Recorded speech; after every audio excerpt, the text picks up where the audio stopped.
Ignorant ass debate continues of whether or not Puerto Ricans are pioneers of hip hop and part of the backbone and foundation of the early building of hip hop in the 1970s as well as the 1980s.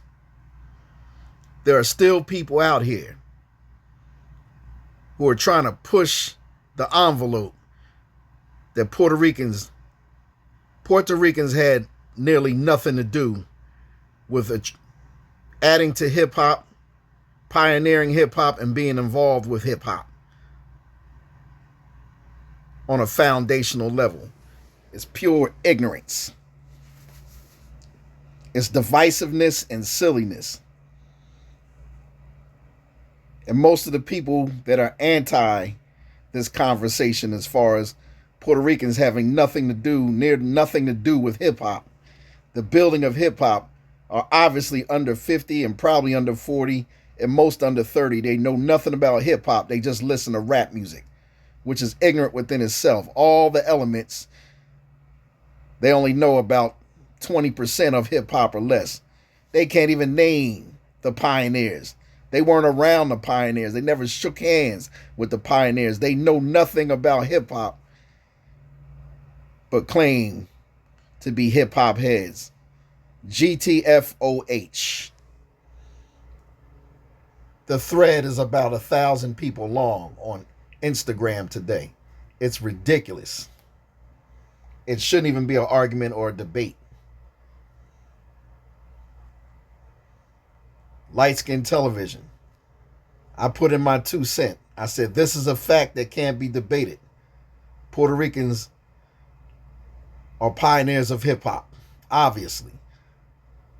I quote from 1979,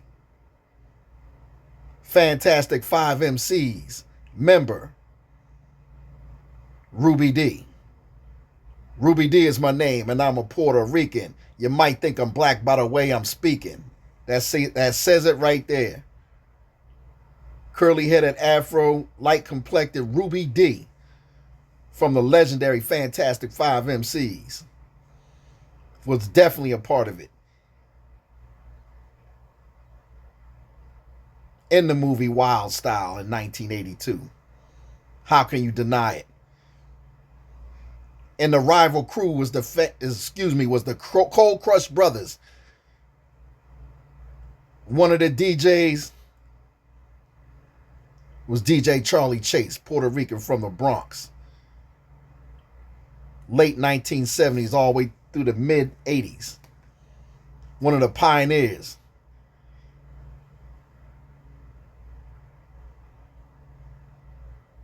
Standing right next to Grand Wizard Theodore, who invented the scratch. There would be no scratching without Theodore, and his right-hand man was DJ Charlie Chase. Now, how is he not part of the hip-hop pantheon? JoJo and them boys from the Bronx, before they were Rocksteady Crew, and when they were Rocksteady Crew afterwards, when Crazy Legs and them took over. Nothing but Puerto Ricans. Crew is 90% Puerto Rican from the mid-70s all the way into 2024. And you can't say Rocksteady Crew wasn't vital in b-boying. Vital, as well as dynamic. New York City Breakers, 50% Puerto Rican. No more than that. Stop it. West Coast, Shabba-Doo, Quinones, Puerto Rican of the Campbell Lockers. They started locking, the family that started locking. He was part of the group with who y'all call Rerun, who we know is Frederick Stubbs, rest in peace, from What's Happening. Who do you think was on Soul Train and on them episodes of What's Happening that Rerun was battling? A Puerto Rican brother. Then you saw him 10 years later in the movie Breaking, West Coast, as the character Ozone next to the character Turbo. You mean to tell me they weren't legends? Ozone's not a legend? When he was Shabba-Doo, he wasn't a legend? Stop it. I come with the facts. Puerto Ricans have always been here in hip-hop. All you know about is rap, you know nothing about hip hop. Through the knowledge, the ignorant debate continues in 2024. It's sad. Tighten up, hip hop community. Light skin television, television, television, television.